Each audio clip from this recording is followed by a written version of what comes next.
Okay, we're actually going to be talking about Jesus' parables. We all create our own parables, don't we? They're interesting, aren't they? But we want to take a moment to look at Jesus. We're really looking at his journey as he began to teach his own people in Jerusalem and Israel, and how he tried to reach out to them. So last week we talked a lot about, he told them from the get-go everything that was going to happen. And we talked about how it's difficult sometimes for us to perceive. You know, we can hear it a million times until we hear it. You know, sometimes it just takes a while. So I was very interested, because Spirit always gives me the classes to do, and I never know what they're going to be about. You know, it's like I get the titles, and we're doing that this month. And so parables, I've never really looked at them the way that they are having me, and when I say they, it's my guides and teachers, present them to you today. So a parable, just so you understand, is something that deals with familiar lighting up the profound. So in a familiar setting and a familiar story, some profound wisdom or knowledge comes through. So it's an earthly story with a heavenly meaning, and that is not metaphysical, that is traditional interpretation of what a parable is.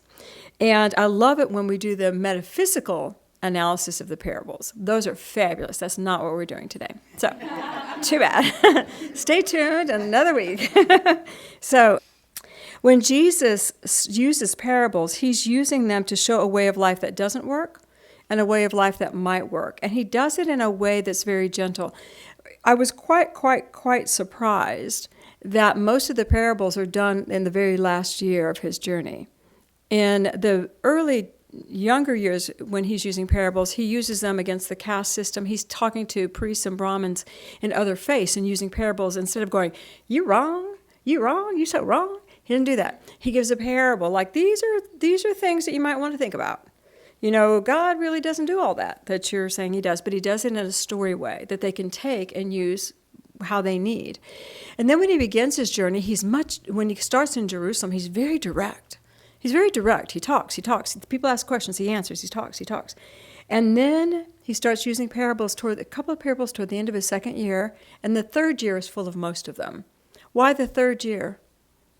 It's his last year to teach the people. Why parables in the third year? Because they're not hearing him. They're not hearing what he has to say directly. So the parables create an avenue of sharing something at a higher level where you might not be able to hear it today, but I could hear it tomorrow. And it's a story, and it's interesting to me, and I might grab a little bit of it. When he starts doing parables in the Aquarian, it's 1:15, he does a parable of the seeds. Does anybody know the parable of the seeds? Some of y'all do. If you're traditional, you do. If you're a traditional Christian and been raised in traditional theology, you do. But he tells the parable of the seeds, and then the disciples say to him, Jesus, why'd you do that? What's that story about? They didn't get it. Why are you talking in code?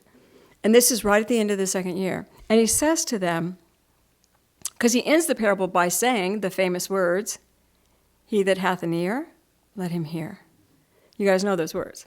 He that hath an ear, let him hear. That means if you get what you can get, because it's there. I didn't mix anything up. It's there. So Jesus says, my words, like every master's words, are dual in their sense. To you, the disciples, who know the language of the soul, my words have meanings far too deep for other men to comprehend.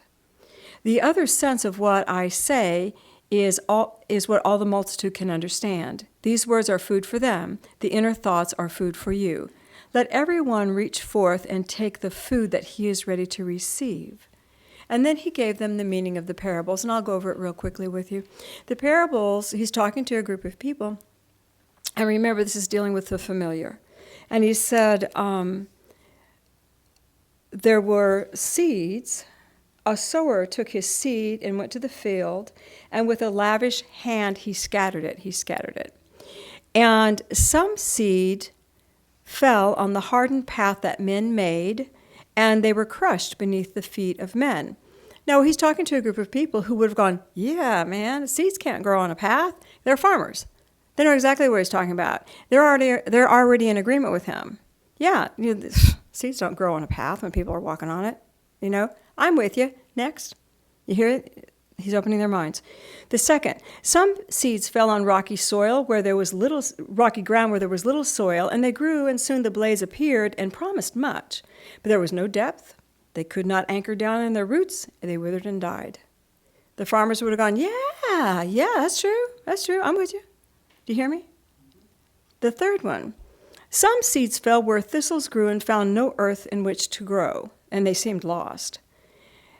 Then others found lodgment in rich, tender soil and grew, and in harvest time they were full, 100-fold, 60-fold, 30-fold. They who hath an ear, let him hear. So as a group of farmers, people who till the soil, people who grow their own food, every one of those they will have experienced, have they not? They know exactly what he's talking about, and they're in a full agreement. I know exactly what you're talking about. But why are you talking about that? What are you really talking about? So he says to us, do you guys realize the story? You guys are already hearing the meaning of the story. That the seed is the God consciousness, the awareness of God. And our awareness of God, some of us, we take it in, and then we try to live the same life we've always lived, the beaten path of man. And it doesn't fit there. You cannot grow your God consciousness if you keep doing what your culture has already told you to do always, and you don't change anything else. It's going to stay the same. See, I knew that. I know you did. Okay. The second one was the one that fell on soil, and there was a great promise, but it couldn't anchor in. Let's see that one. That was they hear the words, they get excited, the zeal is up, they're gonna do it, man. And then troubles come, and there's no depth, and then it withers. Anybody been there? Yeah. We get that about other things too. I'm so excited, and yeah, it's not going to happen. Okay, all right. And then the third one was where it's growing in the thistles. Thistles represent beautiful, delightful, sparkly, bobbly things. So when you're growing among things that are better and bigger and wiser than you, wow, you kind of lose that enthusiasm of being you, and you start to trade who you are for the beautiful things around you. And you cannot thrive, so that Spirit of God does not thrive in that. And then the last one, the fourth one, of course, it went fertile soil, grew, and multiplied. Yay, God. So did you guys get all of those meanings in the beginning? Because you're well-schooled. But to the farmer, can you see how a farmer hearing it for the first time? And this is a parable of agreement, where the farmers can go, yeah, I agree with you. You know us. You know me. I got that. And then they can process, what did he mean? And then they can process, what did he mean? And then they can process. And it becomes deeper and deeper because they value seeds. You guys realize that. We could care less about seeds. They valued seeds. They valued them. So he used a parable to come into agreement with people. Okay? The minds opened so they could get further truth. All right, here's another parable that I wanted to share with you. It's still just the next chapter over, 116. So we're still in the same thing. He's talking to some people, and listen to this parable. And he's talking about the kingdom of the soul. The kingdom of the soul. He's trying to explain what is your soul, people? What's the kingdom of the soul? I mean, he's trying to get 2,000 years later. We know, we're all wise. These people are hearing it for the first time. Kingdom of the soul. So he says to them, the truth, the spirit of the kingdom of the soul is like leaven that a woman, every person there would have said, what the heck? A woman? No. It was culturally not good to speak of women and God in the same breath. The kingdom of the soul is like a woman? No. In that day and time, everybody would have frozen, and they might not have listened further. Do you understand what I'm saying? Like, Spirit was talking to me, and they said, when we say to you, Cindy, a 3-year-old drove her mother to the toy store.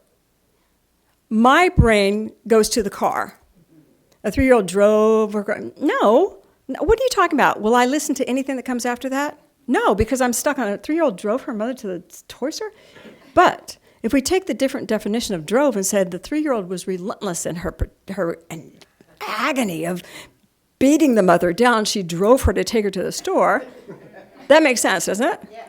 Just by looking at it slightly differently. But if I think about driving a car, I'm shutting down. No, you guys are, I'm not even listening to what's coming next. And this is what the people were doing. A woman? What the heck? Why is he doing this?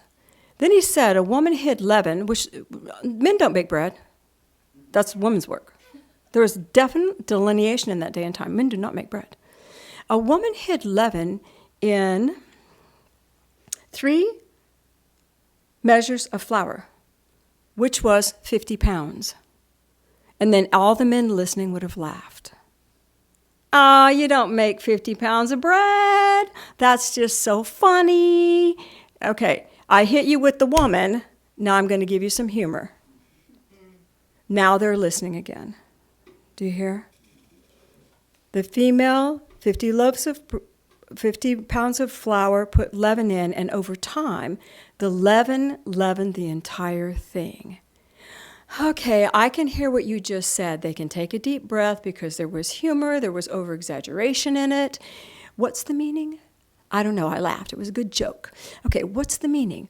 They can stay with the story and they can let it percolate within them as if it is what? Leaven within them.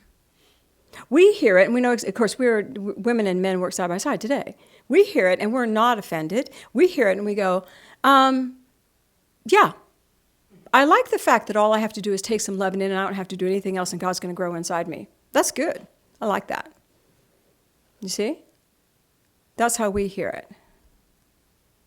But Jesus' parables were shocking and funny and agreeable and in your face. And it all depended on where you were coming from, what you were listening to. Do you like my woman's story? They probably came away with this. They probably came away saying, well, I guess God can work through anyone. We come away saying, we see that God's light being buried in our lives eventually will leaven us all. Thank God for that. So that's our takeaway. All right, I want to do one more. Do you guys like the parables? Okay, this is a parable of the prodigal son. You guys know that one, most of you? Okay. This is, Dr. Rocco Errico is an Aramaic scholar. This is his book, Let There Be Light. Errico is the one that he's in Atlanta as well, and he's a great teacher. He's been out here many times. But he's the one that offers us the added understanding of the cultural conditions of that day. So in his book, he takes a very wonderful look at the prodigal son. And again, metaphysically, when we interpret it, it's fabulous. It's nothing like I'm going to show you today. This is the Aramaic of what they would have heard. Because we're really talking about how did Jesus present knowledge. That's really what we're talking about. How did he present it? So, and what was he saying in it? Side note, you guys can read the parables today that were written, and what we've inherited in the King James or any other Bibles inherited, the Aquarian I love, you can read them and get a newer, deeper understanding spiritually yourself every time you read them. Because it does go deeper and deeper, which is why I love the metaphysics of it. We can take it deeper and deeper, right? So they live because they are guidelines for human behavior. And are we walking on water yet? Not yet. Okay, prodigal son. So Jesus begins his story, and I'm paraphrasing Rocco for you guys, because I didn't know any of this till I read it, and I thought it was fabulous. And I'd read the Bible cover to cover, so many times you wouldn't believe it. And then I found Rocco, and it was amazing because it validated what Spirit would teach me. So here we go. The moment Jesus began his story, a man had 2 sons. His listeners would have gone, oh my God, there's a problem. They would have known that, because in that society, the firstborn male had everything. And a man literally, as Rocco would tell us from time to time, that a man could literally tell you, I have no children. He might have 5 daughters. He has no children, right? Or he could say, I only have 1 son. He might have 10 sons, but he only has a firstborn. That was just culture. It wasn't he's being mean. It's just the firstborn carries everything from the father. So the fact that he's starting a parable with 2 boys, there's a problem. And the parable is that the young man, the youngest man, you guys know the parable. The second child comes and asks for his half of the inheritance, which would be so small because he doesn't get anything, you know? So he came to his dad and he said, Pops, can I have what's due me? And culturally, that would be like outrageous. What a pompous, spoiled brat to ask for his money to take it and leave. But the kid goes, no, I really need it. I'm going to go. So the child takes this, and the dad is not patriarchal like he's supposed to be. The dad does not stand up and say no. The dad acts with a heart and says, here you go, take it. So it says that this act was foolish, and the town folk would have considered the father as unwise and overindulgent. He had spoiled that boy. So he's now talking about how the younger son goes to another country. He squanders his fortune in lavish living, which was all manner of stuff that still is frowned upon today. So he has no money, and he finds himself in another country working for Gentiles. You know how they feel about Gentiles, feeding the swine. And you know how the Jewish faith is about swine. You're not allowed to eat swine, I think even till today. And to actually feed and be with the pigs is not good. It's not kosher. It is not good. So it says, the Talmud says, cursed be the man who would breed swine. So there is shame now in the story. So as Jesus is telling the story about this young man, everybody's going, oh, that poor kid. Oh my God, he is just bottom. He's the bottom. It says he wouldn't eat. He was wishing for some kind of a carob seed or something, a carob bean. But carob beans represented abject poverty. So this dude's really bad. So he comes home. He realizes that his father has abundance and has servants that eat better than he is. So he plans on going home, giving up his sonhood. I'm not going to be your son anymore. I'll be your servant. Please hire me.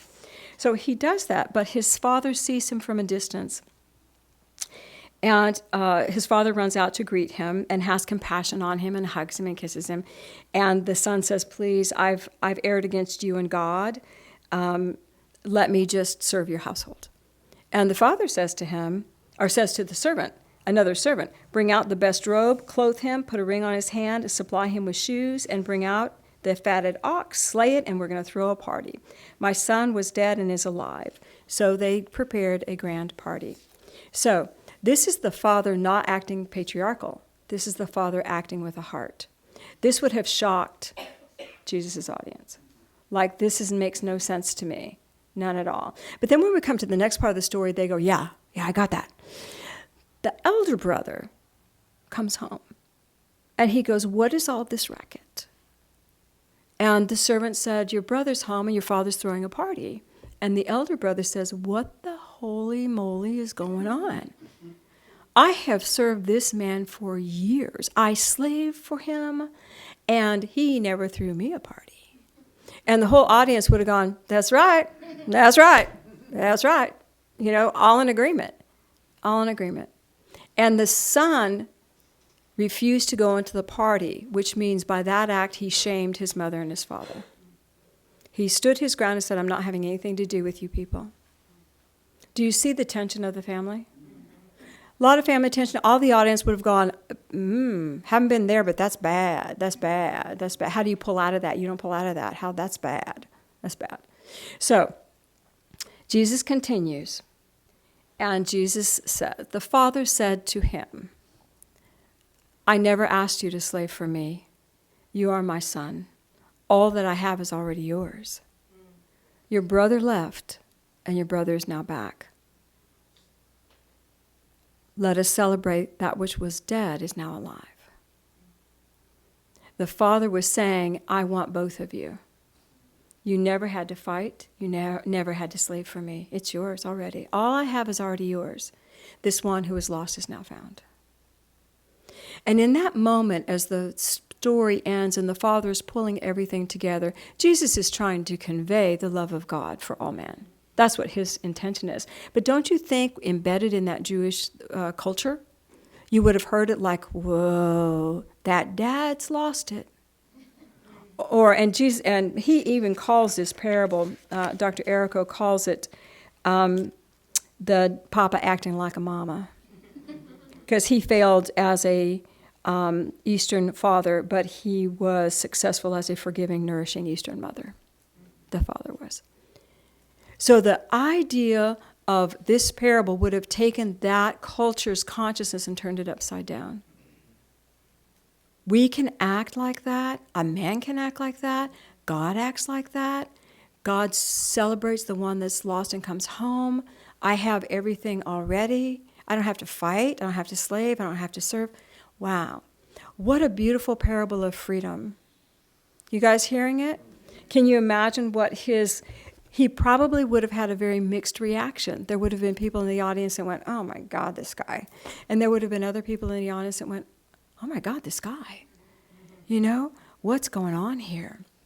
So, if the audience had stopped listening, they would have missed the point.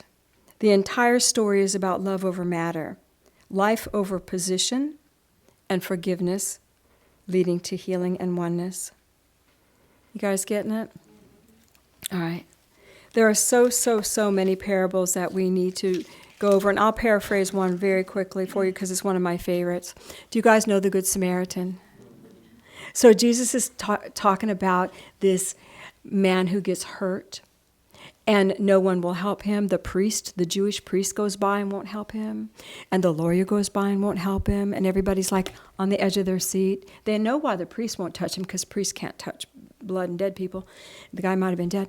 The lawyer don't know why he didn't touch him. But then there's another man that goes by and doesn't touch him. And then the Samaritan goes by, and there would have been a collective breath taken because they hate Samaritans. And when Jesus said the Samaritan came by and stopped, they would have said, what? A man we hate is helping this man? Yes, he is.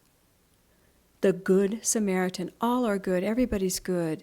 You know, give, and then he goes, you know the parable, the man takes the wounded man into an inn and pays for his upkeep and pays for him to be nurtured back to health. The Samaritan does this. And Jesus was telling it in such a way that it let them understand that every man can offer good to one another. Every man can be brothers. We don't need to be prejudging one another like we do. And don't you think the story of the Good Samaritan would have stuck in them forever? Because it was a Samaritan. Oh my gosh. Do you think you had to have an open heart to follow Jesus? Do you think you had to have an open mind to follow Jesus back in the day? Yeah. So, are we able to hear beyond our cultural truths? Are we? I mean, people could start, like the baby driving. We can start stories all the time that make us go, I ain't listening to that. That's just crazy. You know, because it's out of my cultural norm. But if God is good, and God is all good, all power, all love, and we're hearing a parable that represents the Spirit of God, it is going to be all good, all loving, powerful. It's going to have God in it.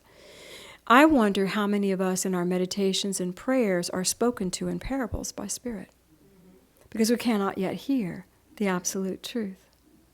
You know, we're spoken to in parables, you know. The familiar path is where we can follow. And sometimes the parables that we hear in our own guidance are not exact. It's just enough to get us on the right path. I was very young, dating a young man after my divorce.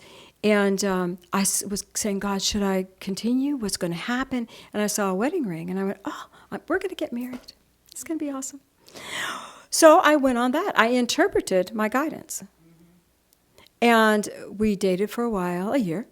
And he did ask me to marry him. But we never got married.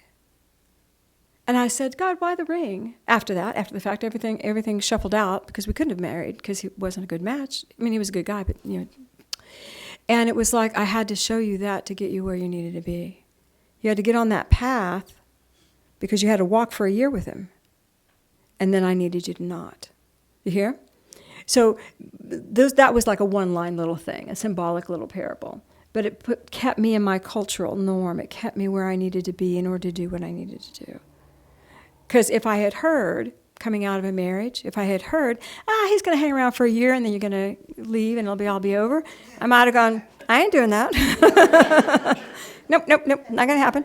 No, not going to happen. So, do you hear what I'm saying? All right. We live in a world of parables as well. So, I would suggest that we begin to look at the parables of life in the same way that Jesus delivered his parables. He that hath an ear, let him hear. What is the message here, and what does that mean to me? Can I use this? Do I feel God? Do I feel love? Do I feel expanded? Do I feel acceptance? Do I feel brotherhood? What am I feeling with this parable that I'm hearing? What does it mean to me? You guys with me? And realize that some of the parables are designed to shock you. We want to begin to become really good sculptors of our own truth. You know, Jesus' parables never said do this or do that. It said you choose. You can choose. Even when he said wake up and wait, you can choose. You can go to sleep if you want, or you can wake up and wait. You choose. There's consequences of both choices. You choose. So as we start to really look at the parables that come to us from Spirit and the parables that come to us from society, we're going to always hear them from our cultural perspective. And then we need to move beyond it. What is this really saying to me? What is the inner meaning? Why am I hearing it? Why am I hearing it? What does it mean to me? And then we can live in a world where we're completely and totally informed and safe. We don't have to know everything. We don't have to know everything. We just have to know what we need for our world. When we think about the ominous task that Jesus Christ had to come to this planet and to wake us up, and he said as he left, I know so much more that I cannot tell you. I can't tell you. Holy Spirit's going to come and going to talk to you and teach you and keep walking with me, and you will evolve and you'll lift up in wisdom and understanding. He was trying to bridge us to a God that was as real as the matter that we inhabit and as real as the universe, to our Creator, trying to connect us. There's something magical about being on this planet. There's something magical about being human. There's something magical about living and loving one another. There's something magical about it. And as we walk here with God consciousness in our hearts, we are doing something beautiful that affects not only our world, but all worlds. Because we are walking in a space where our minds perceive separation, but we begin to know oneness. You see? And that is our goal. All right, let's go within. Put your feet on the floor.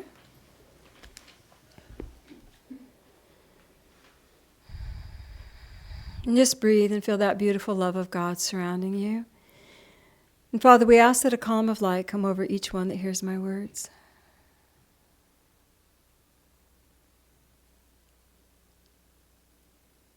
And I want you to welcome that beautiful love and light of Jesus the Christ to join you in this space. You are whole.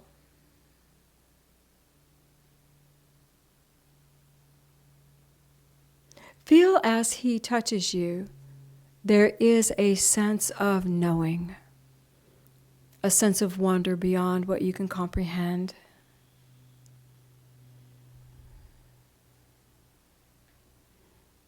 And if you can, just say, teach me. Teach me. I want to know the God you came to show us. I want to walk the path of connection that you had. I want to love the way you loved.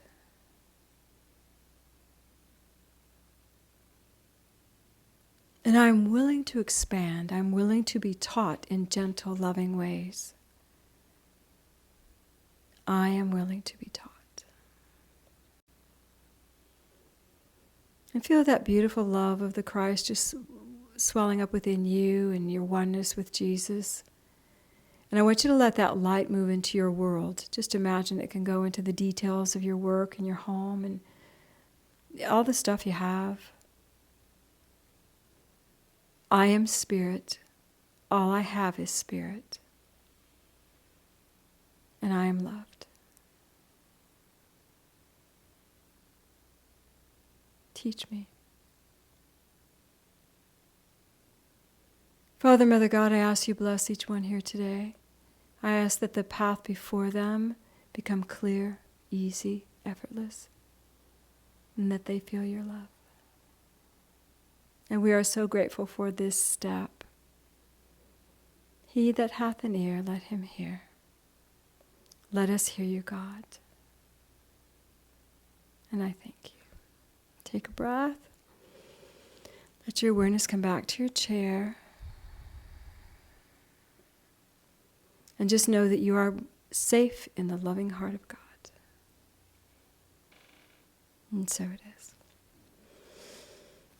All right. Did you feel it?